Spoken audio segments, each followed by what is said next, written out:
సారి యొక్క దివ్య చైతన్యంతో కనెక్ట్ అవుతూ జగద్గురువైన శ్రీకృష్ణ పరమాత్మ యొక్క శక్తి స్థితి జ్ఞానాలను తీసుకుంటూ మనం చక్కగా యోగిరాజా శ్రీ శ్యామాచరణ లాహిరి మహాశైలి యొక్క జీవిత చరిత్ర గురించి తెలుసుకుంటున్నాం మాస్టర్స్.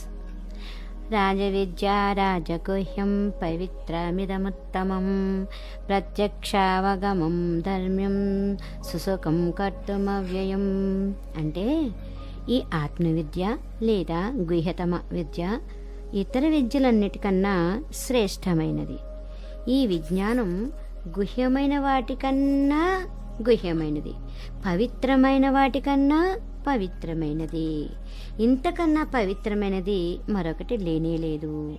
ఈ ఆత్మవిజ్ఞానం అంటే ఆత్మవిద్య ప్రత్యక్షము, స్పష్టబోధగమ్యము, ధర్మసమ్మతము అన్నమాట. ఇది విజ్ఞాన సమ్మతం కావడం వల్ల సుఖంగాను విశ్రాంతిగాను పొందడానికి వీలైనదిగాను ఉందన్నమాట. అందువల్ల ఇది అక్షయం. ఈ సాధన ఎన్నటికీ నశించదు. ప్రాణవాయువు మనస్సును చంచలం చేస్తూ ఉంటుందన్నమాట. ఆ చంచల మనస్సు ద్వారా విషయభోగాలను అనుభవిస్తూ ఉంటుంది మనసు. వాయువు స్థిరమైనప్పుడు మనస్సు ప్రాణంతో ఏకమవుతుంది. అప్పుడే బ్రహ్మ దర్శనం అవుతుందన్నమాట. ప్రాణాయామం ద్వారా వాయువు స్థిరమైన చోట అపరోక్షానుభూతి కలుగుతూ ఉంటుంది. వాయువును సాధన చేయడం ఒక్కటే తెలుసుకోవాల్సింది మనం. వాయువు అధికారానికి లోబడే అన్నీ ఉన్నాయి. అందువల్ల దాని క్రియకు సంబంధించిన నియమాలను అంటే విధులను శాస్త్ర విధి అంటారు కదా, ఈ వాయుక్రియనే బ్రహ్మ విద్య అని అంటారు. ఈ క్రియ ద్వారా మూలాధారం నుంచి సహస్రారం వరకు విశ్వ చైతన్య ప్రాప్తి కలిగిన తర్వాత వేద జ్ఞానం కలుగుతూ ఉంటుందన్నమాట మనకి. వేద జ్ఞానం కలిగిన తర్వాత వేదాతీత జ్ఞానం కలుగుతూ ఉంటుంది మాస్టర్స్.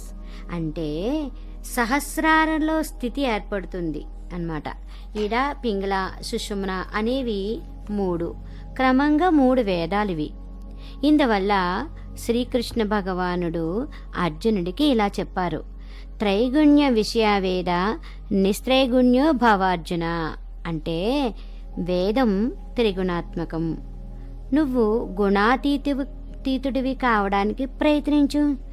ఈ వేద విధి అంటే ఆత్మవిద్య రూపమైన వాయువు తాలూకు క్రియ ద్వారానే త్రిగుణాతీత అంటే నిష్కామ భావం కలుగుతుందన్నమాట.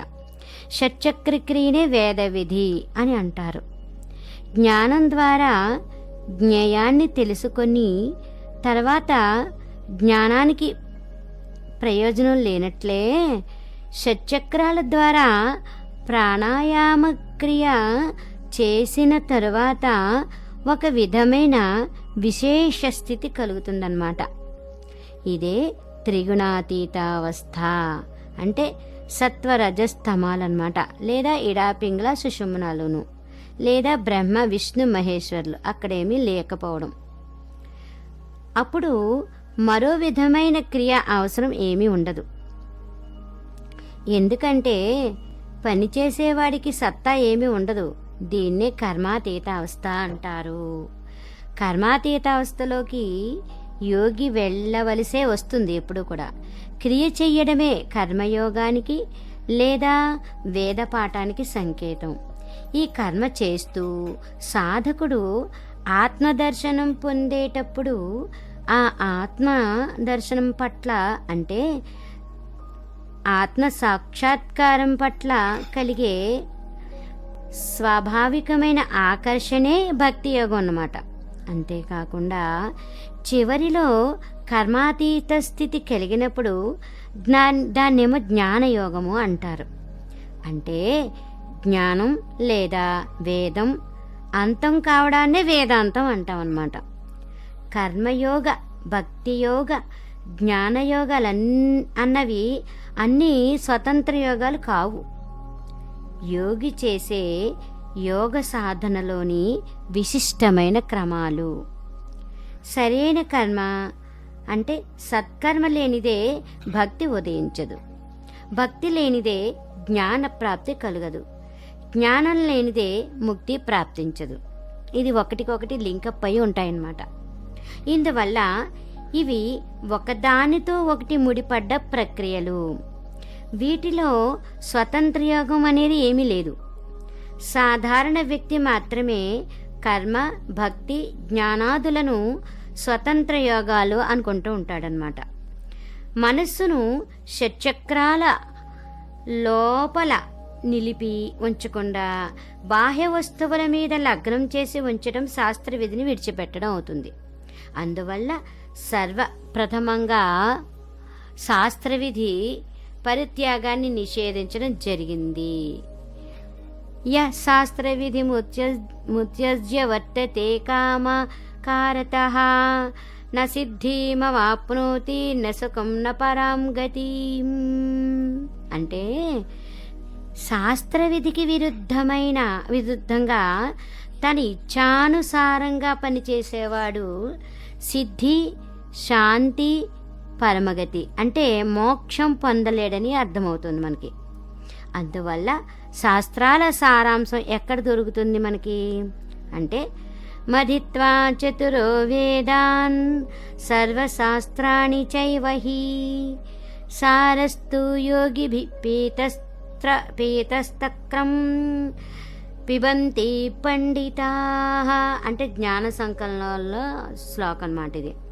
అంటే ఇక్కడ ఏం చెప్తున్నారంటే 4 వేదాలను అన్ని శాస్త్రాలను మధించి సారాంశాన్ని అంటే నవనీతాన్ని యోగులు భక్షించారు. ఇక్కడ మిగిలిన సారహీన భాగాన్ని లౌకిక పండిత గణం పానం చేస్తూ ఉందన్నమాట. ఇందువల్లే యోగిరాజులు అంటారు, దూద్ ఖీర్ సభీ ఖాతే హై కింతు కచ్చన్యా కరోని బచ్చే బాతే హై అర్ధాత్ సాధక్ హీ ఖాతే హై. అంటే సహస్రారంలో ప్రాణం స్థిరపడడంతోనే కర్మ అంతమైపోతుంది. అందువల్ల షట్చక్ర క్రియే వేదాల కర్మకాండ అన్నమాట. సహస్రారంలో నెలకొనడమే జ్ఞానకాండ. జ్ఞానంలోనే పరిసమాప్తి ఉంది. అందులో జ్ఞానము అంతంలో జ్ఞానము లేదు, అజ్ఞానము లేదు అంతంలో. ఎందుకంటే జ్ఞానం ఉంటే అజ్ఞానం కూడా ఉంటుంది కదా, పగలుంటే రాత్రి ఉంటుంది కదా, సుఖం ఉంటే దుఃఖము ఉంటుంది.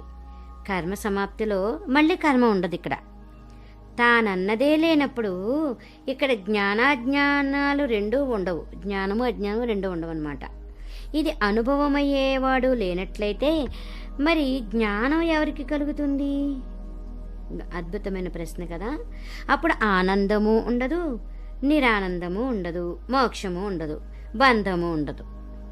మరి అలాంటి స్థితిలో ఎప్పుడు బ్రహ్మంలోని స్థితుడై ఉండగా మనస్సుకు అస్తిత్వం అన్నదే ఉండదు. ప్రపంచానికి అతీతంగా మృతుడి మాదిరిగా ఉంటాడనమాట. కర్మకు అతీతమైన ఆ అవస్థలో సర్వం బ్రహ్మమయం జగత్ అన్న స్థితి కలుగుతూ ఉంటుంది. దాన్నే అద్వైత భావము అంటారన్నమాట. మనఃప్రాణాల చంచలావస్థలో నుంచే వర్తమానం పుడుతుంది, కానీ స్థిర ప్రాణంలో అలలేవి ఉండవు. అందువల్లే యోగిరాజులు ఇలా అంటుండేవారనమాట, శ్వాస్కో ఇధర్ ఉధర్ హిలాతే डुलाते रहने से निर्वाण होता है, अर्थात स्थिर होता है. स्थिरत्व का नाम योग है. जीव मात्र ही चंचल है, इसलिए स्थिर पद के बिना कोई गति नहीं. प्राणायाम में स्थिर होता है, पंखा खींचने से चलता है, मन से ही खींचा जाता है. मन नहीं चलने पर इच्छा नहीं करती. मन स्थिर होने पर अनावश्यक इच्छा नहीं होती. अनावश्यक काम न करने का नाम है इच्छा रहित. అంటే ప్రాణానికి చంచలావస్థ లేనప్పుడు, అంటే కర్మాతీతావస్థలో ఉన్న మనస్సు స్థిర ప్రాణంలో లీనమైనప్పుడు సర్వము బ్రహ్మమే అవుతుందన్నమాట. అప్పుడు మనస్సు, బుద్ధి, జ్ఞానం ఏమీ లేకపోవడం వల్ల త్రిగుణాతీత అవస్థ కలుగుతుంది. అలాంటి బ్రహ్మనిష్ఠుడైన వ్యక్తి అద్వైత పరబ్రహ్మంలో లీనమయ్యి శాస్త్ర సమ్మత జ్ఞానము అనుభూతి రెండు లేనివాడయ్యి కేవల బ్రహ్మస్వరూపంలో నెలకొంటూ ఉంటాడు.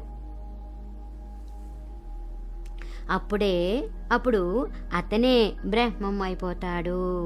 అలాంటి బ్రహ్మవిదుణ్ణి అంటే బ్రహ్మవేత్తను బ్రహ్మజ్ఞుడని అనరు. తానే బ్రహ్మమైన వాణ్ణి బ్రహ్మజ్ఞుడనడం తర్కసమ్మతం కాదు కనుక. అందుకని తనకు మోక్షం కలిగిందని ఎవరైనా అన్నట్లయితే అతనికి మోక్షం కలగలేదని తెలుసుకోవాలి. ఎందుకంటే ఆకలి దప్పులతో పాటు దేహబోధ జ్ఞానం మొదలైనవన్నీ ఉన్నాయి. కానీ వస్తుతః మోక్ష ప్రాప్తి పొందిన వాడికి ఆకలి దప్పులతో పాటు దేహబోధ జ్ఞానము వంటివి ఏమీ ఉండవు. అతని జ్ఞానము రాగము ద్వేషము మోహము అన్నీ నశించిపోతాయి. ఆ స్థితిలో అతడు జ్ఞాని కాడు, అజ్ఞాని కాడు. మోక్షం కలిగిందో లేదో తెలుసుకునే జ్ఞానం కూడా ఆ సమయంలో అతనికి ఉండదు. అప్పుడు అతను శూన్యంలో విలీనమైపోతాడు. అదొక విచిత్రమైన అవస్థ. ఆ స్థితిలో సమస్త సత్తా విలీనమైపోతుంది. కానీ తనకు మోక్షం సిద్ధించిందని జ్ఞానం ద్వారా అనుకుంటున్న వాళ్లకు నిజానికి మోక్షం సిద్ధించినట్లు కాదు. ఎందుకంటే తెలిసిందల్లా జ్ఞాతం, తెలియని దాని అజ్ఞాతంలో ఉంటుంది. ముక్తులైన వారు మళ్ళీసారి క్రియాపరావస్థలో ఉండకపోయినా కూడా ముక్తులే. ఎందుకంటే వారు ద్వైతంలోకి తిరిగి రారు. అన్నిటిలోనూ బ్రహ్మాన్ని దర్శిస్తారు కనుక. పైగా ప్రయాస లేకుండా బ్రహ్మంలో నిలిచి ఉండిపోతారు. అలా ఉండకపోవడం అపురుషార్థం అవుతుందన్నమాట. ఈ విశేష స్థితి కలిగిన తర్వాత మనఃప్రాణాలు రెండింటి చంచలత్వము దూరమైపోతుంది. శాంతపడి ఆత్మలో నిమగ్నమైపోతూ ఉంటాయన్నమాట. మొదట్లో ఈ కార్యం ఈడాపింగళల ద్వారా చేయవలసి వస్తుంది.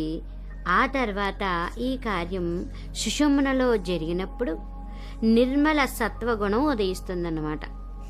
యోగులు ప్రాణాయామం ద్వారా వాయువును నియంత్రించి కూటస్థంలో స్థిరం చేస్తారు.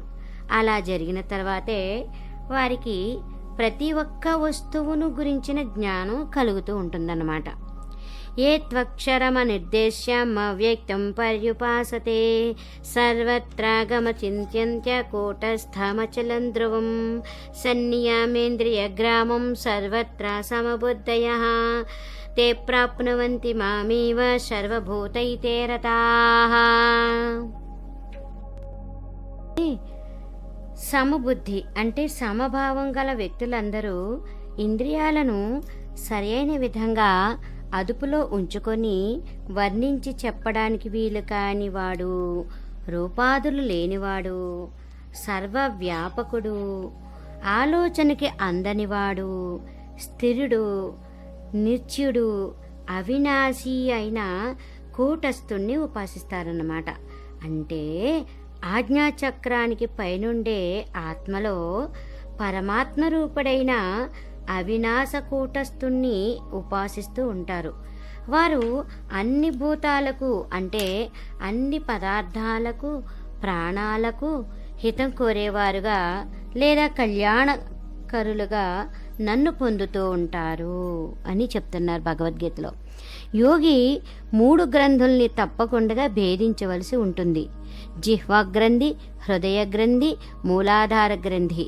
అంటే వరుసగా బ్రహ్మగ్రంథి, విష్ణు గ్రంథి, రుద్రగ్రంథి అని పేర్లు అనమాట. లలిత సహస్రనామాల్లో కూడా ఉంటుంది కదా మాస్టర్స్. ఇది ఈ 3 గ్రంథుల్ని భేదించడానికి సమర్థత సంపాదించిన వాడే త్రిభంగ మురారి.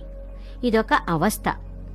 యోగికి కలిగే ఈ స్థితిని గురించి ఆలంకారికంగా శ్రీకృష్ణ భగవానుడి త్రిభంగ మురారిమూర్తిని సాధనంగా చేసుకోవడం జరిగింది. భాగవతంలోనూ ముండకోపనిషత్తులోనూ దీన్ని గురించి చర్చ ఈ ప్రకారం జరిగింది. అదేంటంటే, భిద్యతే హృదయ గ్రంథి చింద్యంతే సర్వ సంశయా క్షీయంతే సస్య కర్మాణి తస్మిన్ దృష్టే పరావరే. ముండకోపనిషత్తులు అన్నమాట. అంటే ఓంకార క్రియ ద్వారా హృదయ గంధి విడివడ్డ తర్వాత యోగికున్న సంశయాలన్నీ విచ్ఛేదం అయిపోతాయన్నమాట. అప్పుడు ప్రకృతి అంటే యథార్థ జ్ఞానం ప్రాప్తమవుతుంది. తర్వాత ఒకే ఒక ఆత్మ దర్శనంతో తన్మయతా బోధ కలిగిన మీదట అన్ని రకాల కర్మలు క్షయమైపోతాయన్నమాట. అంటే అప్పుడిక కర్మ ఏమీ ఉండదన్నమాట. అటు మీదట యోగి కర్మకు అతీతమైన అవస్థను అంటే క్రియకు పరావస్థను పొందిన తర్వాత ఒకే ఒకడైన ఆత్మనారాయణ్ణి చూస్తాడు. ఇందువల్ల అంతా ఒక్కటైనప్పుడు అంటే సమానమైనప్పుడు అది అజమవుతుంది. అంటే అప్పుడిక బంధము ఉండదు, మోక్షము ఉండదన్నమాట. ఎందుకంటే మోక్షం గురించి చెప్పేవాడు ఎవడు లేడు కనుక. దీన్నే అభయ పదమని అంటారు. అక్కడ ద్వైతం అనేది ఉండదు, అంటే రెండుగా ఏమి ఉండవు కాబట్టి భయం లేదు. భయం లేని దాన్ని అభయ పదం అంటామన్నమాట. ఆ స్థితి కలిగిన తర్వాత పునరావృత్తి అడ్డిపోతుంది. అంటే ఉత్సవం అంటే కేంద్ర స్థలం అన్నమాట. అది దుర్గా పూజలో జరిగే అసురవధలో ఆ హృదయ గ్రంథి భేదన క్రియనే అలంకారికంగా ప్రదర్శించడం అవుతుంటుందన్నమాట. యోగిరాజులు ఇంకా ఏం చెప్పేవారంటే, పశు ప్రవృత్తిలోని అదుపులో ఉంచుకోనంత వరకు ప్రాణ మనోబుద్ధుల్లో ఉన్న అలౌకిక శక్తి తెలియదంట. ఈ అలౌకిక శక్తిని వికసింపచేసే ఉపాయాలు అనేక శాస్త్రాల్లోనూ ఋషుల ద్వారానూ తెలుస్తాయి మనకి. విభిన్న దేవతల విగ్రహాల్లోనూ చిత్రాల్లోనూ అభివ్యక్తం చేయడం జరిగింది. ప్రాణ మనోబుద్ధుల్ని దైవీ ధర్మానికి అనుకూలంగా నడిపించడం వల్లనే ధర్మం, భక్తి, జ్ఞానం కలుగుతాయి మనకి. యోగ, భక్తి, జ్ఞాన అనుశీలనల వల్ల మనోబుద్ధుల్లో పొరల్లో ఉత్తరోత్తర వికాసం ఎంత మట్టుకు కలుగుతుందో వారు అంత మట్టుకు ఈశ్వరాభిముఖులు అవుతారు. అంటే ప్రాణశక్తిని దైవీ సంపదకు అనుకూలంగా నడిపించకపోవడం వల్ల అంటే క్రియాన్వితం చేయకపోవడం వల్ల ప్రాణమే ఈశ్వర సాయుధ్య సాధనా మార్గంలో ఎన్నో అడ్డంకుల్ని కలగచేస్తుంది అని చెప్తున్నారు. బంధురాత్మాత్మనస్తస్య ఏనాత్మైవాత్మనాజితః అనాత్మానస్తు శత్రుత్వే వర్తేతాత్మైవ శత్రువత్. అంటే ఆత్మ కర్మ ద్వారా తన మనస్సును వశంలో ఉంచుకున్న వాడికి అంటే ఆజ్ఞాచక్రంలో నిలిపి ఉంచిన వాడికి ఆత్మ స్వయాన బంధువు. ఈ ప్రకారంగా చంచల ప్రాణాన్ని ఊర్ధ్వమైన ఆజ్ఞాచక్రంలో స్థిరంగా నిలపడమే నిజానికి ఊర్ధ్వరేతస్సు. అంటే శుక్రాన్ని అంటే వీర్యాన్ని రేతస్సు అంటాం అన్నమాట. శుక్రధాతుర్భవేత్ ప్రాణ అని జ్ఞాన సంకలనీ తంత్రంలో చెప్పారు. అంటే శుక్రమే ప్రాణం. ఆ ప్రాణానికుండే చంచల గతిని ప్రాణకర్మ ద్వారా అంటే ప్రాణాయామం ద్వారా ఆజ్ఞాచక్రంలో స్థిరపరచగలగవాడే ఊర్ధ్వరేతస్కుడు అవుతాడనమాట. శరీరంలో ఉన్న శుక్రం అంటే వీర్యం స్ఖలనమైపోతుందన్న కారణంగా స్త్రీ సంభోగం విడిచిపెట్టడం వల్ల అంటే ఇంద్రియాలను నిగ్రహించుకోవడం వల్ల వ్యక్తి ఊర్ధ్వరేతస్కుడు అయిపోడు. ఎందుకంటే అతని చంచల మనస్సు వశంలో ఉండదు.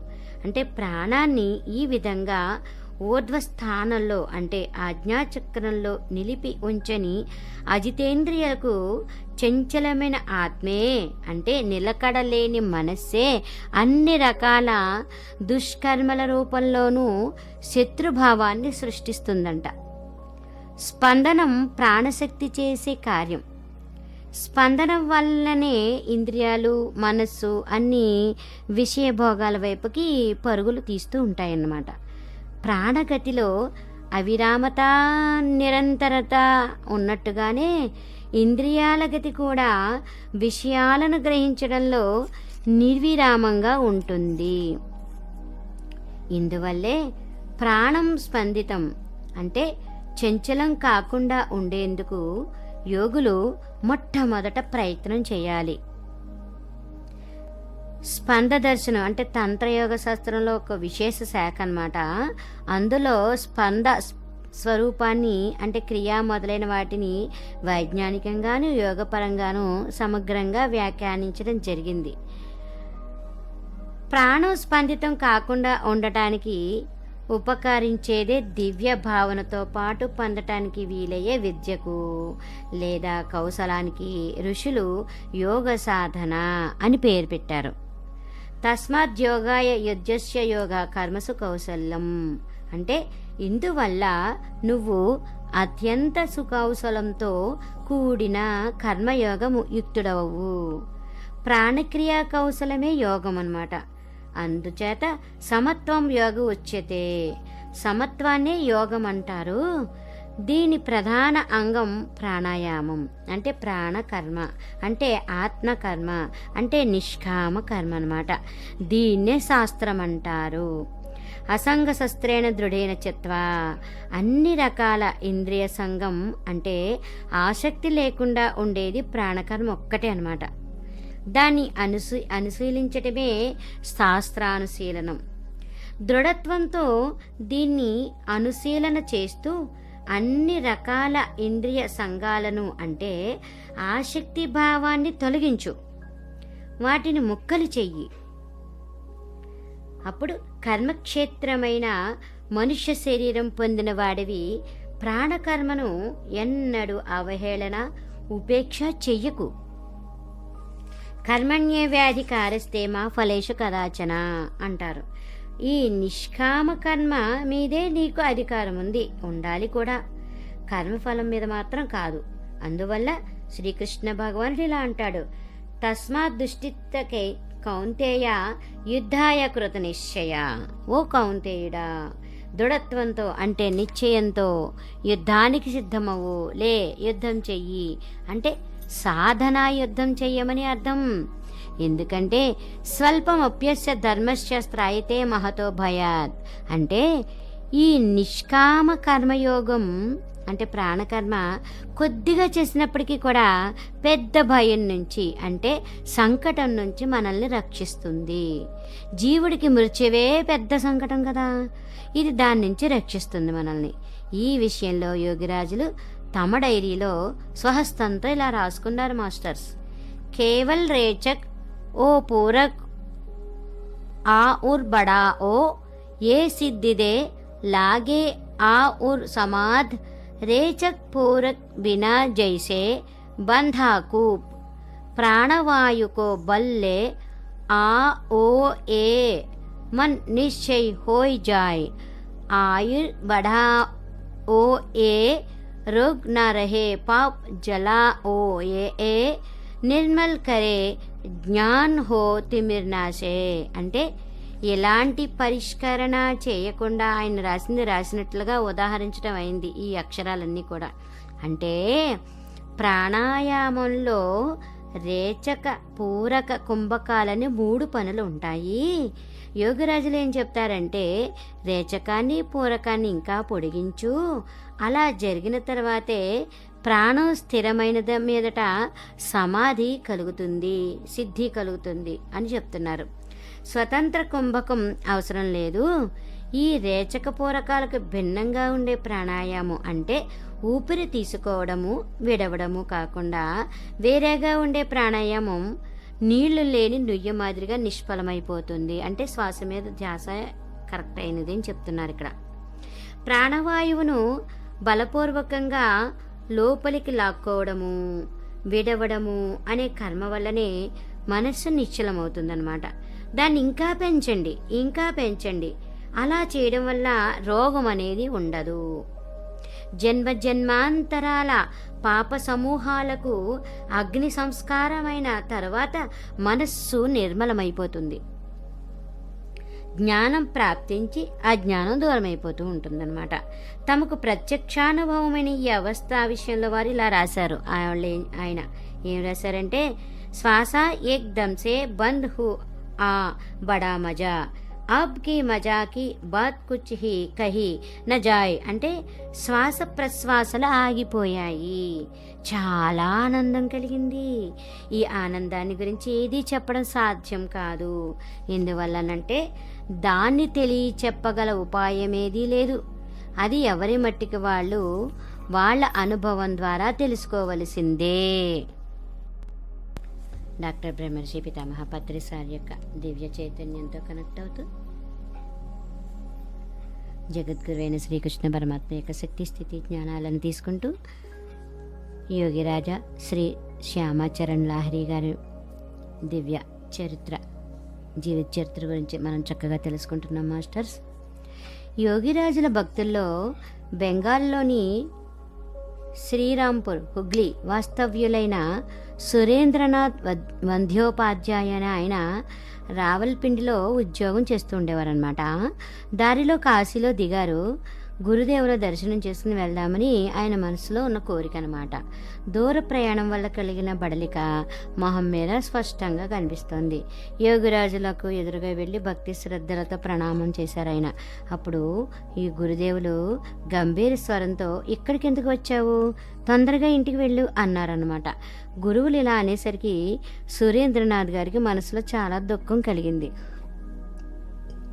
గురుదేవులు ఇంత నిర్దయంగా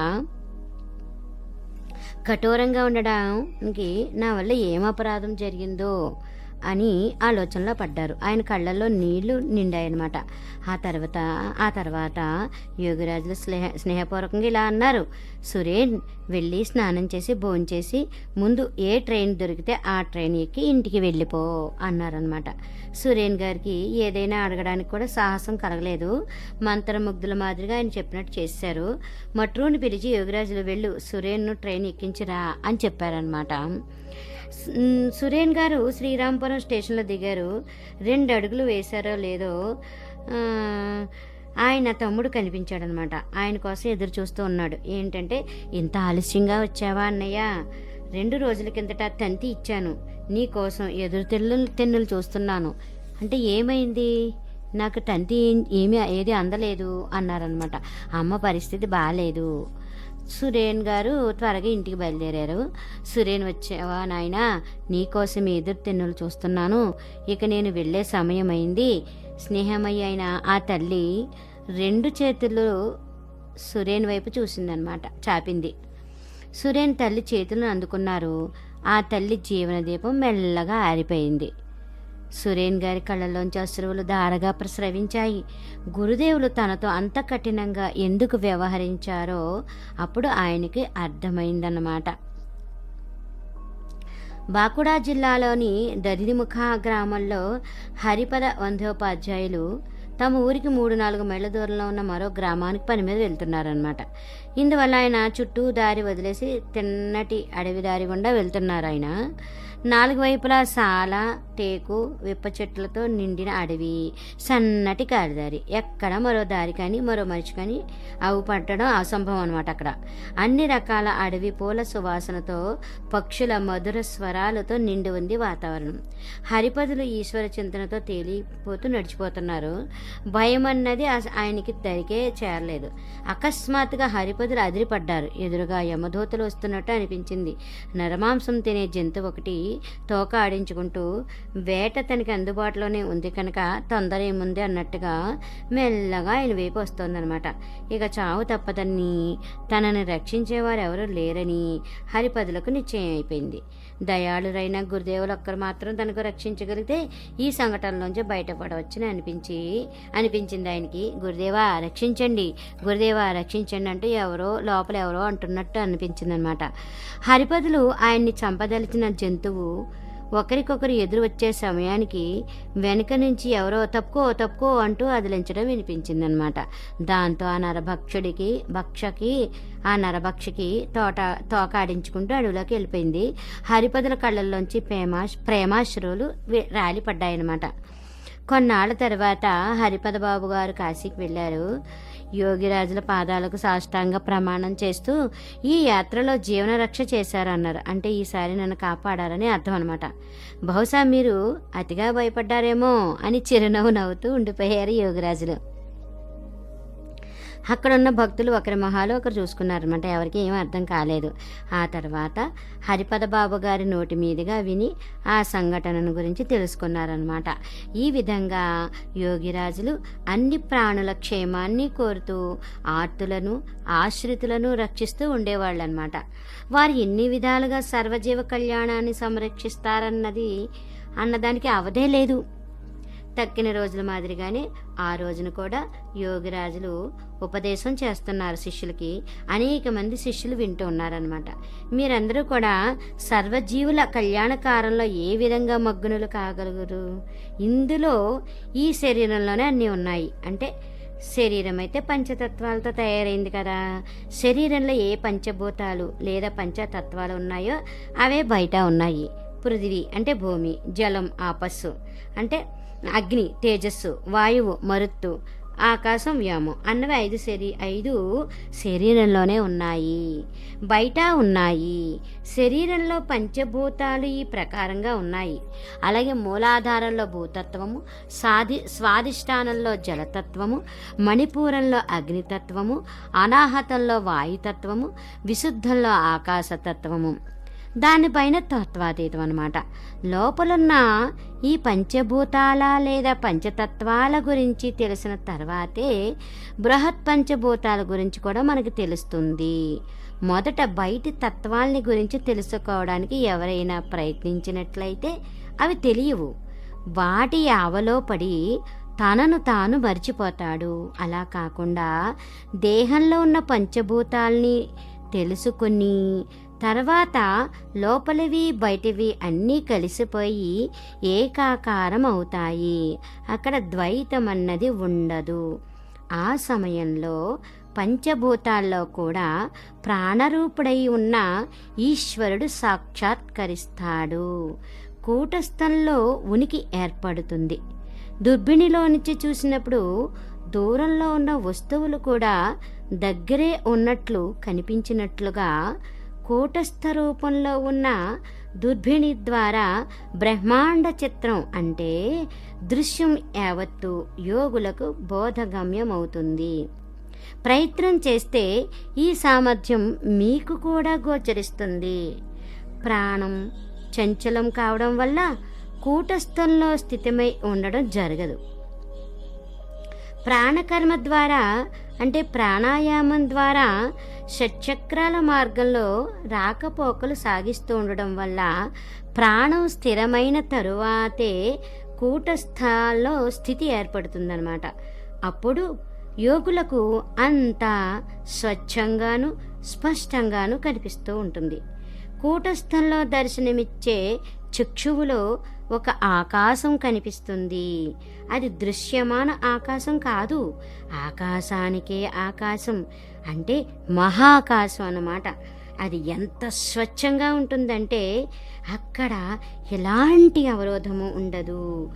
చిన్న అణువు కంటే అతి చిన్నది మొదలు పెద్దవాటి కంటే అతి పెద్దవాటి వరకు అన్నీ అక్కడ కనిపిస్తాయి. ఒక ఆవగింజ దగ్గరలో ఎలా కనిపిస్తుందో అదే వేల కొద్ది మైళ్ళ దూరంలో ఉండి కూడా అదే రూపంలో కనిపిస్తుంది. అక్కడ వెలుగు ఉండదు, చీకటి ఉండదు, అన్నీ కనిపిస్తాయి. కానీ అన్నీ కనిపిస్తాయి. అక్కడ ఉన్నదంతా స్వతంత్ర ప్రకాశం అన్నమాట. స్వయంభూ అంటారు కదండి, అది. విశాల పర్వతానికి రెండో అంచునున్న వస్తువులన్నిటితో పాటు వేల కొద్దీ యోజనాల దూరంలో ఉన్న అతి చిన్న వస్తువు కూడా అనాయాసంగా కనిపిస్తుంది. దుర్బిణిలో నుంచి చూస్తే కనిపించినట్లుగా ఆ మహాకాశ దర్శనం వల్ల యోగికి భూత భవిష్యత్తుల జ్ఞానం కలుగుతూ ఉంటుందన్నమాట. స్వచ్ఛుడు, అవినాశుడు, మహాకాశ రూపుడైన బ్రహ్మం ఎన్నడూ స్థిరంగా సర్వభూతాల్లోనూ ఓతప్రోత భావంతో విరాజమానుడై ఉన్నాడు. ఆయన లేకపోతే మరేది ఉండదు. ఈ చరాచర విశ్వమంతా ఆయనలో నుంచే ఉత్పన్నమవుతుంది, ఆయనలోనే లయమవుతుంది. అందుచేత యోగిరాజులు తమకు సాధన వల్ల కలిగిన అనుభూతిని గురించి జూన్ 3వ తేదీన ఇలా రాశారు మాస్టర్స్. శూన్యకే బితర్ సో శూన్య హై సో అలక్ హై, సోయి బింది సోయి సూర్య, शून्य के भीतर जो शून्य है उसका आदि नहीं, लेकिन उह शून्य से इह शून्य का भेद है. सब शून्य अनंत वो ही ब्रह्म, सूरज उसी ये लयर हो जाता है. अब बड़ा मजा भीतर से उठता है, भीतर जाता है. अब आगम स्थान में गए यानी स्थिर, अभी बहुत दूर गगन पंधा में जाना है. आंख बंद करके बाहर का चीज मालूम होता है.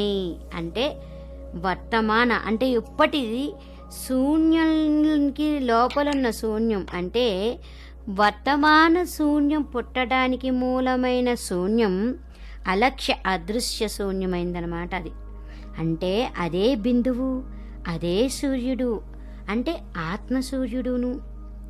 శూన్యం లోపల ఉన్న శూన్యం అంటే మహాశూన్యం అనంతమైంది. కానీ స్వచ్ఛ మహాశూన్యం వర్తమాన మహాశూన్యం కంటే వేరుగా ఉంటుంది మాస్టర్స్ ఆకాశం. ఎందువల్లనంటే వర్తమాన శూన్యంలో దూర సామీప్య సంబంధం ఉంది. ఇది పంచభూతాల్లో ఆఖరి భూతం. కానీ మహాశూన్యంలో అలాంటి దూర సామీప్య సంబంధమేమీ లేదు. భూత భవిష్యత్ వర్తమానాలు లేవు. పంచభూతాలకు తత్వాలకు అది అతీతం. ఆ శూన్యం ఉనికి వల్లనే వర్తమాన శూన్యానికి ఉనికి ఏర్పడుతుంది. ఆ స్వచ్ఛ శూన్యం అనంతం, అదే బ్రహ్మం. ఆత్మసూర్యుడు కూడా ఆ మహాశూన్యంలోనే లయమవుతూ ఉంటాడు. ఎందుకంటే ఉనికి ఉన్న ప్రతిదానికి అన్నిటికీ ఉత్పత్తి లయాలకు కేంద్రం. ఆ అనంత నిర్వికార అజరామర మహాశూన్యం అంటే మహదాకాశం ఇప్పుడు చాలా గొప్ప ఆనందం కలుగుతోంది ఆయనకి. అది లోపల నుంచి పిల్లుబకి లోపలికే పోతోంది. ఇది యోగులకు తప్ప మరొకరెవరు చేరలేని అగమ్య స్థానం. అక్కడికే చేరాను అంటే మహాస్థిరత్వం అనే ఇంటికి, అంటే బిందువు వరకు చేరాను. ఇప్పుడిక ఈ మహాశూన్యంలో ఇంకా దూరం వెళ్ళవలసి ఉంది, అంటే లయప్రాప్తి పొందవలసి ఉంది. ఇప్పుడు కళ్ళు మూసుకున్నా కూడా బయటవన్నీ చూడ్డానికి, వినడానికి, తెలుసుకోవడానికి వీలవుతుంది. దానికే బాహ్య ప్రతీక శాలగ్రామశిల.